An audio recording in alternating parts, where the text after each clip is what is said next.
In this LensVid Talk, we're looking at nano blowers, nano microphones, nano flash triggers, and big hard drives. Stick around. Hi, hello Art. Hey, you do? Hey, y'all. Hello everybody, and we're doing LensVid Talk 14. 14. We're running out of fingers. Yeah, that's it's old over news now. this thing. Yeah.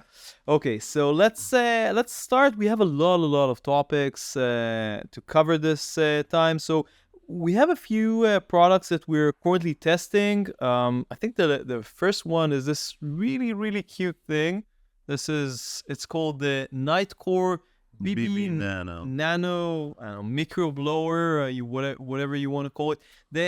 We tested 3-4 of their blowers so far. A lot of them. Yeah, we use them all the time. I actually use the highest end one, not the huge one that we did for hair, but the highest end of this sort. And I use it all the time, not to clean cameras like sensors that much, but to clean products and sometimes lenses. And they work fantastically well. Now this thing, I'll turn it on. It's like super loud, so. It blew me away. No, it's strong. It's actually strong. When I first saw it, like the photos or on the website, I'm like, why would they want another one? Because they have like 3 different pocket ones. But this is tiny. This is like a third of the size of the previous one. Do you want to guess the price? It's cheap. How much? 30. Well, I know the price. $30. That's nothing. You know, I'm thinking everybody should have this in their in their bag. It's like, throw out the manual one, and that's that. I mean, maybe the manual ones still have their room in some capacity, but for $30, that's a no-brainer. If you want to buy like a present for a photographer friends, get them one of these. It's cool.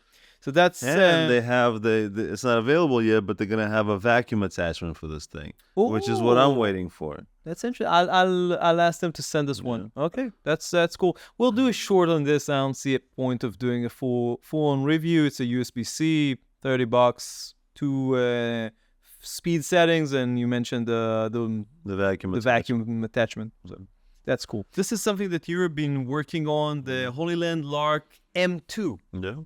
So tell us about it. M2. I did the video's coming out probably today. Yeah. The LensVid Talk. It will probably be up before this. This will be up. Yeah. I did a comparison. It's not a real comparison because they're not in the same category, but just a hands-on look and tests of the Lark M2 and the Lark Max. The Lark Max we've been working with for months now, since September. IBC, more or less, yeah. And worked very well. Really did a great job at IBC. The ENC, noise reduction, works really good. Even with all the interference at the show, it did really well. The range thing in the show where there was a bunch of... That was the worst case scenario. You don't really use it that often. And it did well, really well. This one is more stripped down, more streamlined in some ways. Oh, it's tiny. This thing is... That's the big selling point. Yeah. This is the transmitter, and the receiver is also very small. And they also have, this is the camera receiver, but you can also use the USB-C out to connect to the phone, to the camera, to the phone. Yeah. It's a camera and a phone receiver, but the actual phone receiver is even smaller. They have it's a different kit than what you have here? Yeah, actually this kit, it comes in a little different charging case. Okay. And you can just put in the 2 transmitters and the little phone receiver in there. Or you can have this one, and that's the only thing that I say. It's like, okay, you have the charging box or case, whatever. Yeah. But if it's a combo kit, why don't you just make it a little bigger and put them all inside? And then the cable is always like a separate thing. Why don't you just find a way to put a cable in here? Yeah. That's my only suggestion or criticism of it. I would actually want to see. I have 2 things. We're going to talk about. I think DJI has their own new mic that was announced after this. But the only thing that I'm missing is 32-bit float. Oh yeah. And I'm guessing I've been talking to Hollyland. I don't have any answers on this, but For me, the logical next step will be to have the Lark Max version 2 with 32-bit float. What I liked about the Max, you will talk in the review about the audio quality and all sorts of other differences between the Max and this one. But what I liked about the Max is the screen and like the nicer interface of the Max. Is it the receiver? The receiver unit, the one that goes into the camera. Basically, the difference is for solo operation where you don't really need all those menus. You just use this because it's more for vloggers.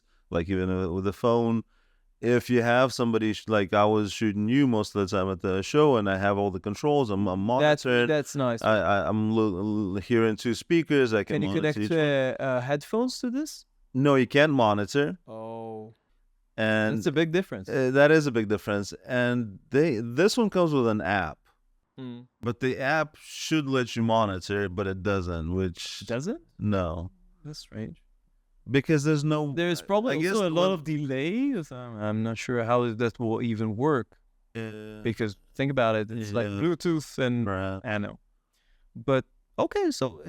But it's great. I mean, just for it's like you want clean audio, connect it, and run with it. It works. I think the big selling point, beside the price and everything, is that they're so small. The Lark Max, I think the transmitters are a little bit heavy. So if you put them on the collar of a shirt, they tend to like pull it down, and that's a problem. With these, you can hide them easier, and they don't pull. It's like how many grams? 9 grams or something. It's a joy. It's like 2 Bs. So I'm thinking if they can somehow integrate the audio quality of the Max in more or less this size transmitter with the big receiver of the Max with 32-bit float, that will be like the perfect combination. But yeah. The problem is physically, that's what they were explaining to us, like the receiver's sound cavity needs to be big in order to produce a better sound. Yeah. So... yeah, it's a you give and take. Yeah, but that review should be up by the time that we're publishing this. Oh, we have another review that's up. I'm not sure if it will be published by the time that we publish this. If not, then probably a few days later. It's the iFootage 220-watt bicolor COB light.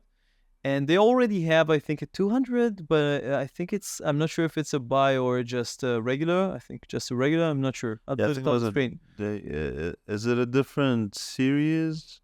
Because they had the Anglerfish. That's the thing I'm not sure. I asked them, and I'm not 100% sure. But anyway, I know that the new one is a bicolor. It's 220. And maybe you can show this. This is one of the accessories that we also got for it.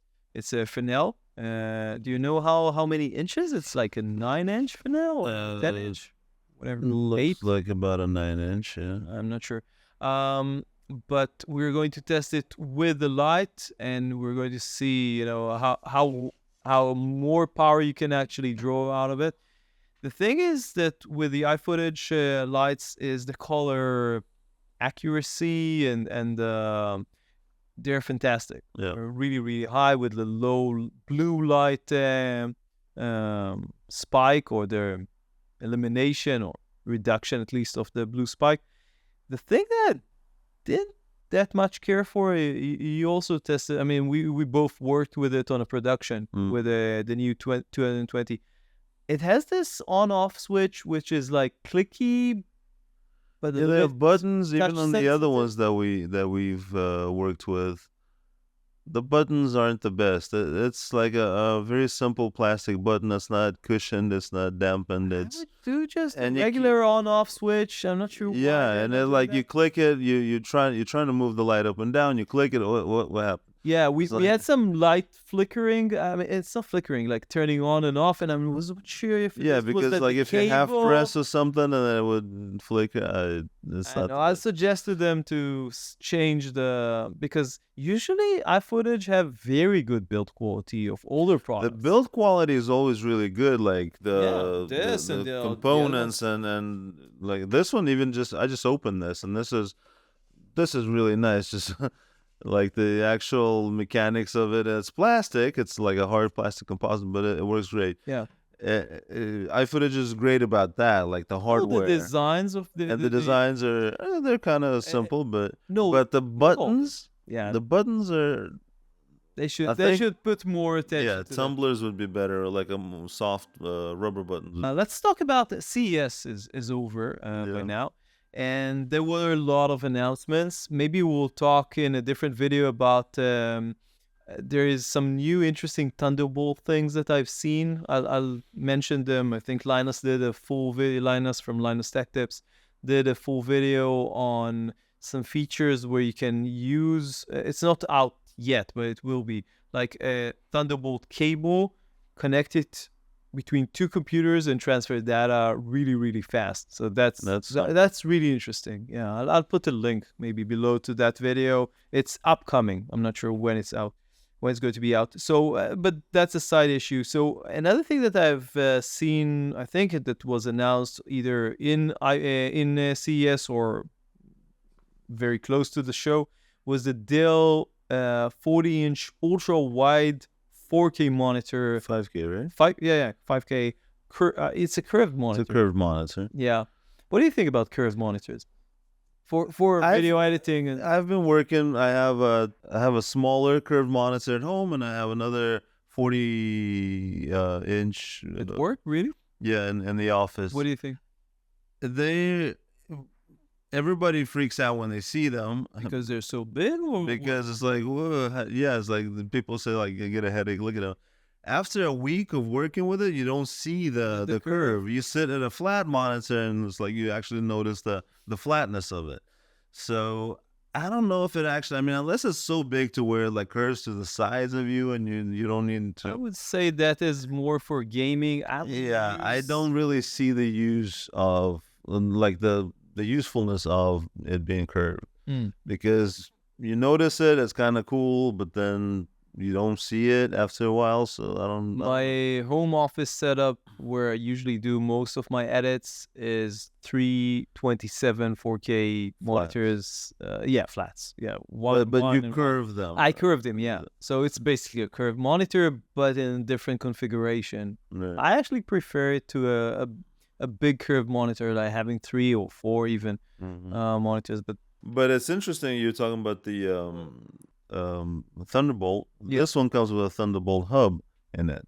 It's one of the selling features. Do you remember how many connections? Like I'm not sure how many, but it's cool that a lot of monitors now come with Thunderbolt connection in general. But yeah, having a hub, that's useful because a lot of time it's like somewhere like finding the keyboard. They actually have like a pop out in the front, I think. Yeah, like in the bottom you kind of just push it in, it pops out, and you have extra connections. Yeah, I'm not sure how well this specific monitor is like in terms of like color accuracy and stuff. It's not. I wouldn't guess that it's like super high end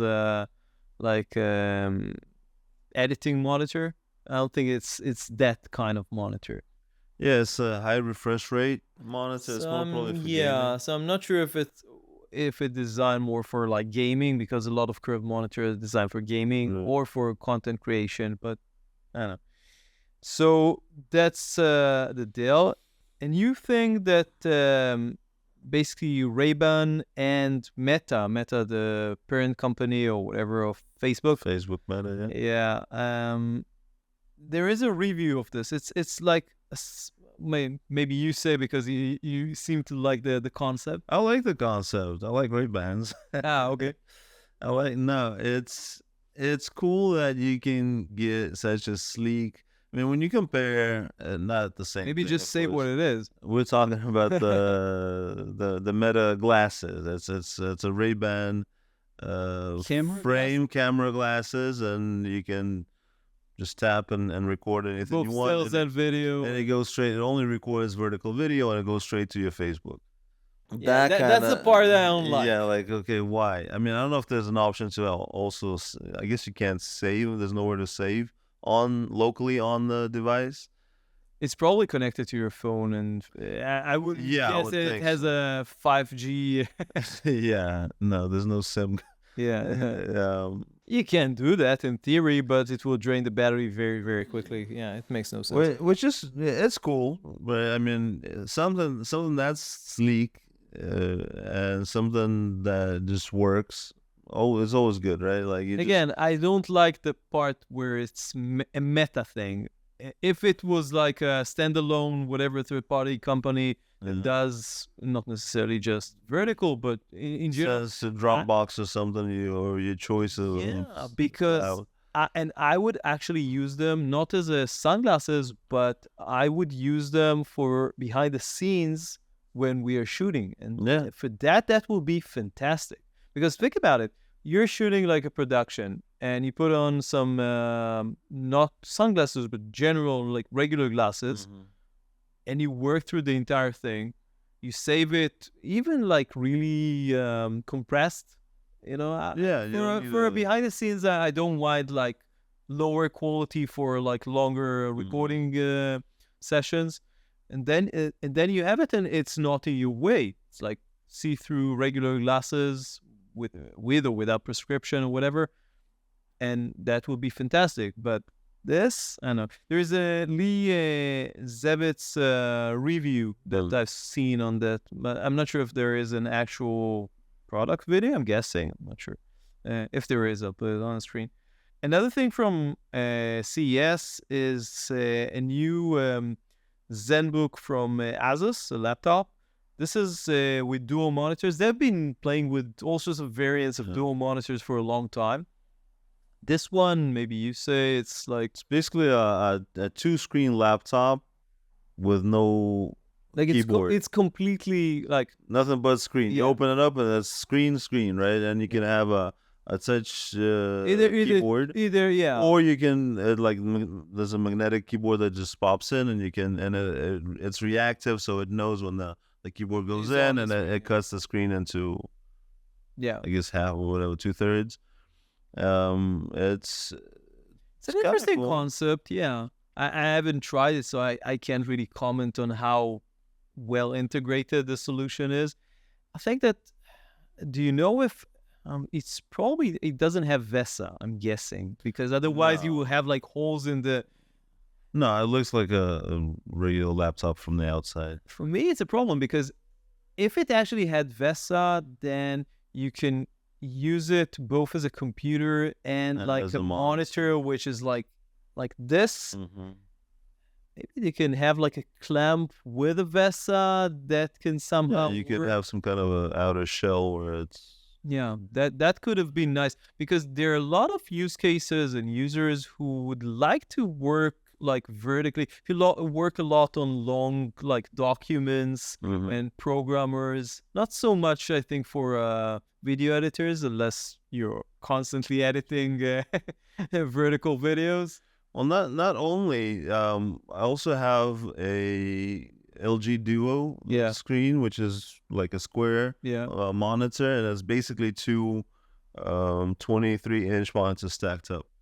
Really? So when you work like on a timeline, your timeline runs back and forth, so you don't really need all the real estate wide to the width of it. I actually keep having issues where I need a wider and wider screen, because like these videos like 40 minutes and you need the wide. No, but because you can always expand and contract the timeline, and you can run it back and forth, but you can do more vertically. You can have a bigger preview window. You can have, I find it very useful like that. So it's not only vertical video, it's also being able to you kind of get used to a different interface format. I'm not sure how much this Asus Zenbook actually cost, but the previous ones were they were kind of expensive, but this one, I think I've seen the cost. I'll put it on the screen. Oh, this one is really new. This one was announced, I think we're recording this on Friday. What's the date? 19th? The 19th, yeah. So it was announced, I think, yesterday or something like that. It's Seagate Exos X with Mosaic 3 plus whatever. Basically, it's a 30 terabyte hard drive, like mechanical hard drive. Yeah. That's big. And so far, the largest one that I remember is 22. I think I have like 8 or 6 20 terabyte drives in my NAS. But if I had 30, that would be a huge, huge difference. And this one is like this. It's a Mosaic is a special. Yeah, it's a new technology. I'm not sure if it's they the use first like one or they use 10 3 terabyte platers plates or something. Yeah, platers. The point is this: if you think about the NAS, I mean, for those shooting like stills, it's I think it's not really relevant. So people saying, well, who needs the 30 terabytes? Yeah, I need 30 terabytes. easy. We expand our like NAS storage capacity all the time because we're shooting 4K. People shooting 6K, 8K. It's like it's insane the amount of storage that people shooting raw. It's crazy.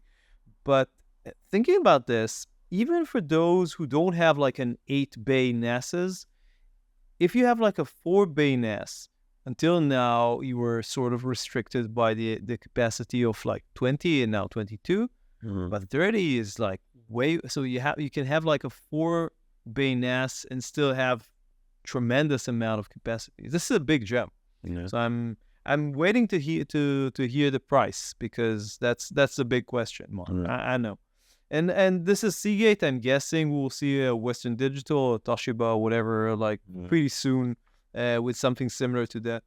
We have a really interesting Godox announcement. I think that we don't have a LensVid Talk without anything from Godox. Yeah. Every time we have something from Godox. They're like, hey, LensVid talking about the LensVid Talk's coming up. Let's come up with something new. There are a few products that they're supposed to send us, and they didn't send us yet. Maybe I'll ask them to send us this again. This as well. This is the XNANO TTL wireless transmitter for flashes. Flash trip. For Sony and Canon and Nikon and all of them. This is super, super small. Yeah. And it's a touch monitor for the first time. The interface looks really nice.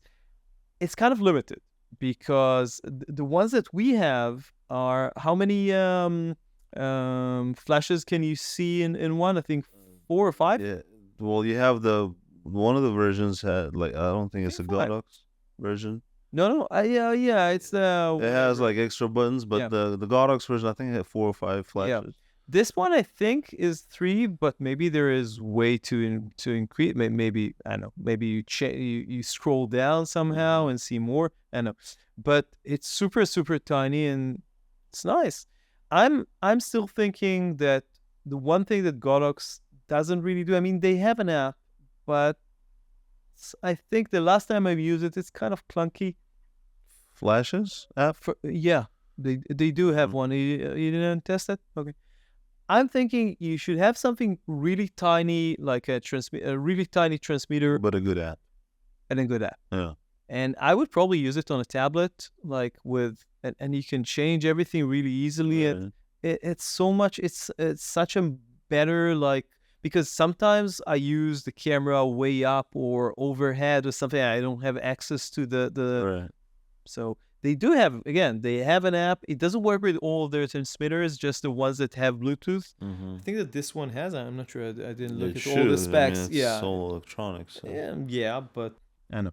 But the size is probably the biggest selling point, and the screen. So that's cool. This is for you. We talked about the Hollyland mic, so now we're going to talk about the DJI mic 2.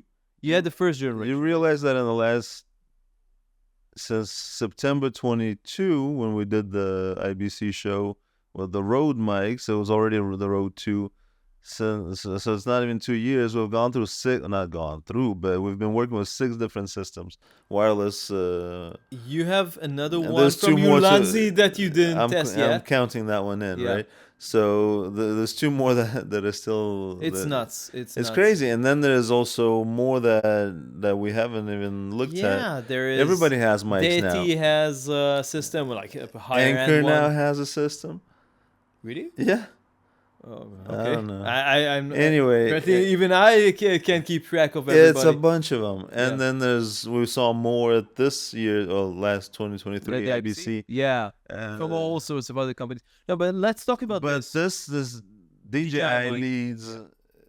DJI is the leader. Yeah, right? everything. So DJI mic, that was the first one I got that even from the road was a step up. I mean, step to the side maybe. Yeah. But it was different. It was really smaller. Very the connections. DJI knows how to keep stable connection. But the audio quality, I think, was a little bit. They're all a little different. It's all like we're talking about the size of the sound cavity. It all influences the sound coming into the mic.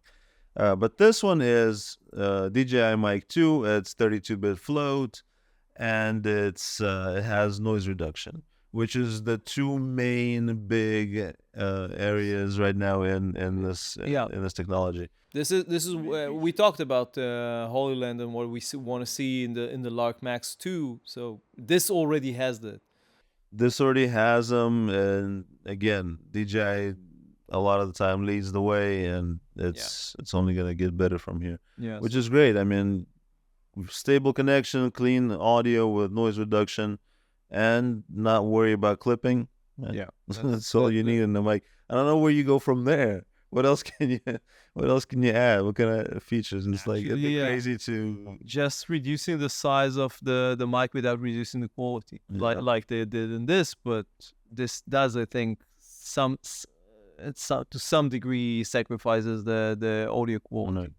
So yeah, Edelkrone has really, I don't know how to call it. It's a bizarre product. It's let's say a unique product. Very unique. Yeah, it's called Tripod X. I haven't seen any reviews, and even the video is like sort of a short. Maybe by the time that we post this, they will have another like fuller video of this.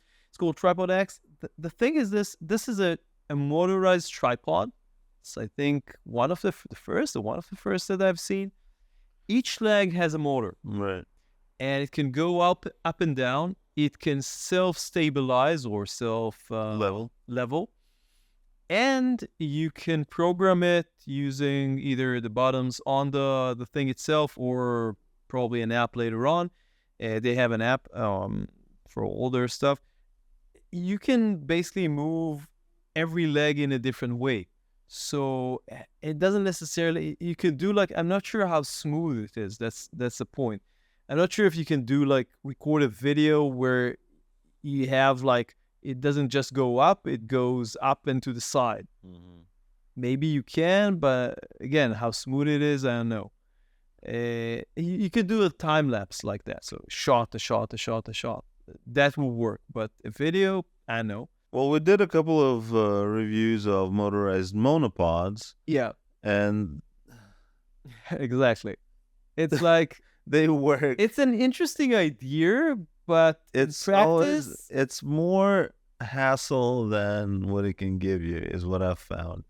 For very specific shots where it's like, I need this. Yeah, it works. Yeah. It does the job for sure. But the app is always a big limiting factor. It's like if you have to mess with it, and Edelkrone is usually okay, but they have all sorts of strange things like the app forcing you to do like a really long firmware update, especially in the moment that you actually need it to work, which I don't understand, but it is what it is. So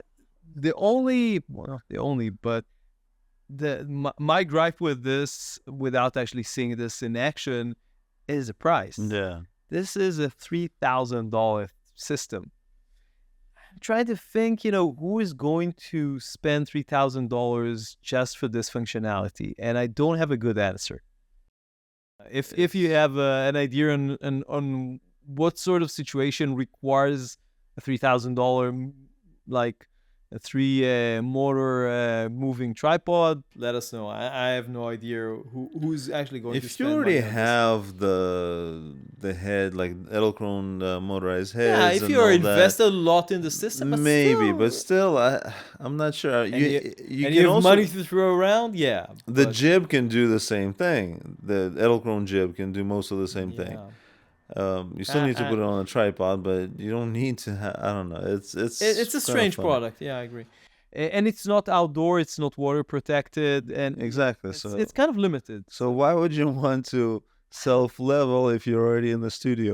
Like you're on. Our studio, to be honest, is quite. Yeah, the but floor is not level They're at all. showing it like, okay, they put one leg up on a ledge and then the other two in a kind of. Yeah. When would you do that in Stairs. the studio? Like outside, yeah, if you're on rocks, but then you have to sit there and wait for it. I mean, if you're a nature photographer, you want to set it up. No, that's not. That's a studio. I mean, you can take it outdoors, like on a asphalt or something, and use it like that if it's not raining.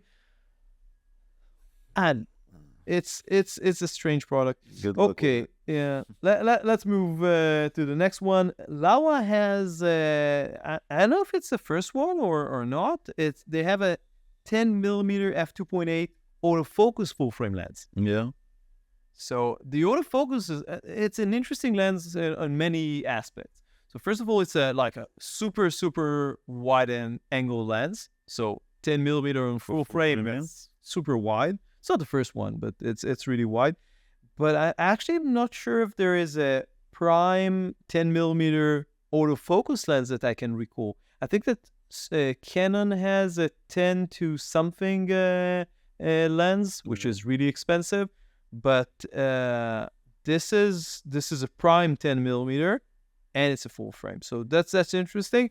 The autofocus part is it comes in different mounts. Mm-hmm. So it has like E and Z, which are autofocus, like Sony and Nikon. Mm-hmm. But the RF and L actually manual focus. So it's kind of a strange thing. That you need to talk to Canon on why they don't allow third party or some, I don't know. Like Leica because it's Leica, and Canon. No, Leica is okay with third-party lenses. There are a lot of No, but autofocus. I mean, I know it's a question, but I'm really glad to see Laowa coming into the autofocus. Because they have fantastic lenses in autofocus. they do. Why not? Very interesting product. Yeah. So another lens that's also ultra wide but not as wide is the Yongnuo 11mm f1.8, but this one is an APS-C. Oh, so so it's like I don't know, like 16 millimeters, something like that. APS-C. Oh, and the big selling point for this lens, because so far it's not that. I mean, it is. It's a fast wide lens, but it has a built-in full focus control to the lens. The little wireless controller that you can control the lens without a full focus motor, because the lens itself has it. Now I'm not sure. I didn't test it, so I'm not sure how smooth the focus rack is. Mm-hmm. But the thing is that I would really like Sony to do this. I don't understand why they're not doing this. They're all digital and that all, but Sony. No, they are fly-by-wire. So Exactly. They don't have a problem doing that. Should be easy enough. Actually, maybe they can add it as a feature with many of their new lenses. Just release like a full focus unit that will work. I don't remember if I actually suggested it to them. Maybe I suggested so many things to Sony that they didn't do. That they stopped listening to. Yeah, I know. But the idea is cool. I like this idea, and I want to see more manufacturers come up with this. This is strange. Pocket Cinema Camera Box Mode. So we did the screen mod. Yeah, the screen mode and the battery that we talked about last time, which was really cool. But that's the Pocket 4K and 6K. This is this one's a 6K mod, and the other one was a the other one was 4 and 6, but not. There are different 6 versions, so I know.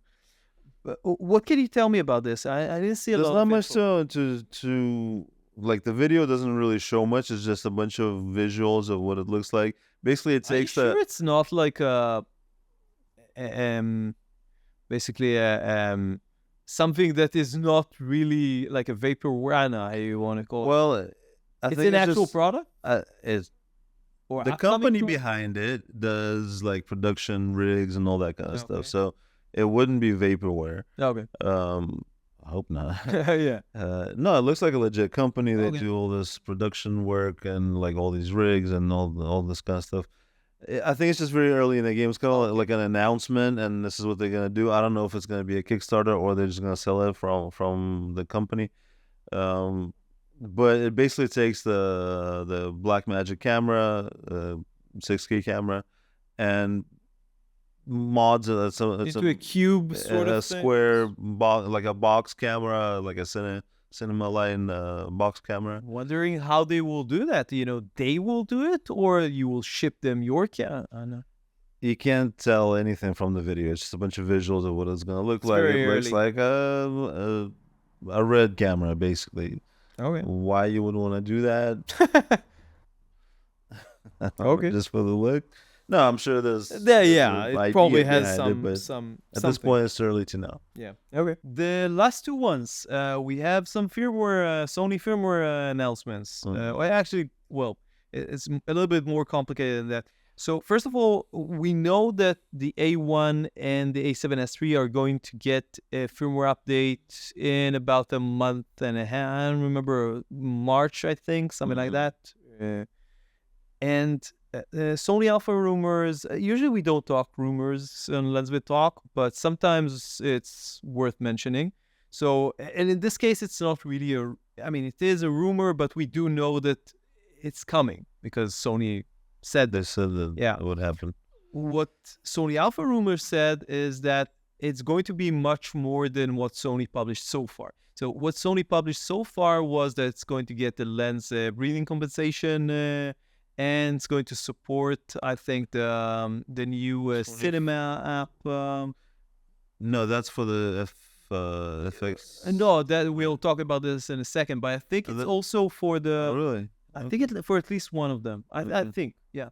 So this is and a few other like minor things, but a lot of people are saying, that's not what we've been waiting for. We want something much bigger.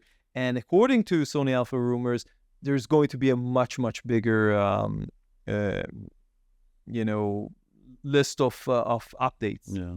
So Well, they kind of owe it by now. It's a 4-year-old camera. People have been waiting around for a long time. yeah.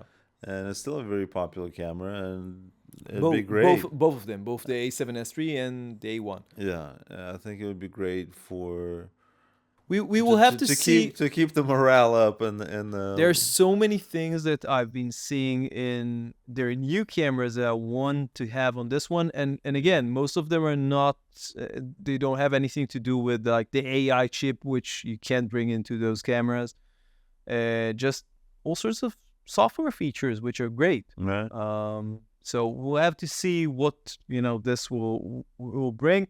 I'm mildly optimistic, but at this point I can't tell. And the second one is something that will interest you because you have the FX30, and do you have the FX3 at work? No. Yeah, I don't shoot with it. Really? But yeah, we have one. Okay. And so basically there is going to be, and Sony announced this is official, FX6, FX3, and FX30 firmware updates. They're different. The FX3 and the FX6 and is one update, and the FX3 and 30 is another update, and they will have different features.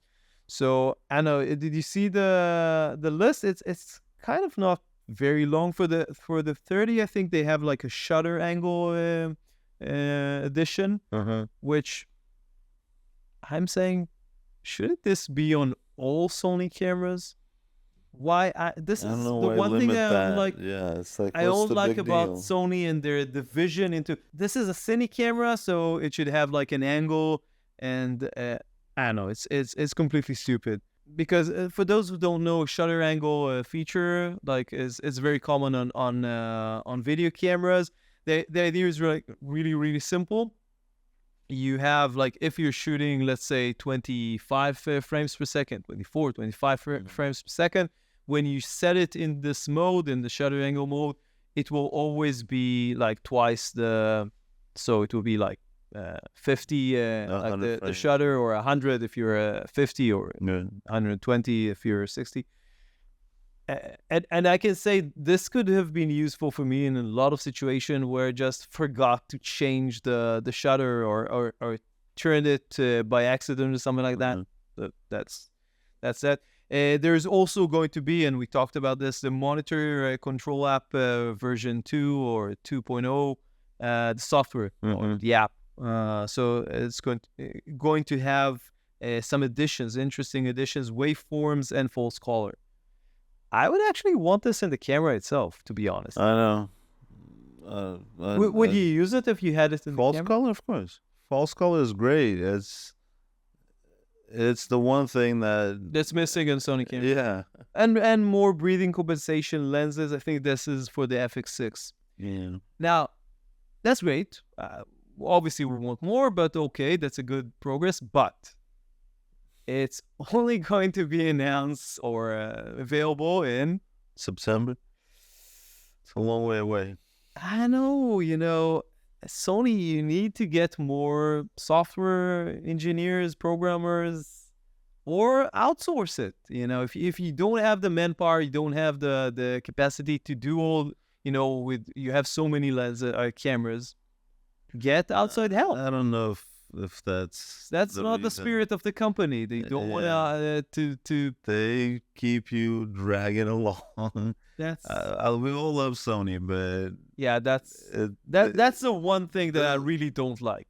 Yeah, this policy of like, we'll give you a little bit at a time, and not just that, the differentiation between like what the shutter angle thing. Bring it to all your cameras. Why not? It's somebody, I think I read in one of the comments, it's like one line of code. Maybe not one line, but it's like nothing. Right. It's like a tiny piece of code they should put. If they can stick it into a $100-$200 monitor, then why can't you put it in a camera?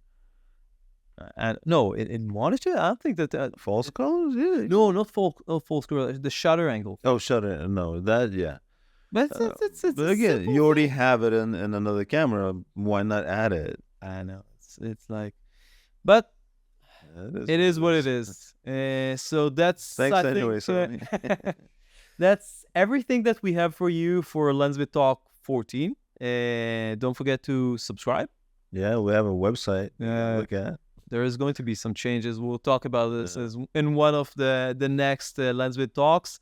But you can read the full article with all of the links to everything that we talked about, and some of them will also be in the description. And be sure to check out all the reviews that are going to come very soon. Yeah. And we'll see you in the next one. Bye. Bye. Focus? It's not focused? I don't know. What was the other one? Blowers? Blowers.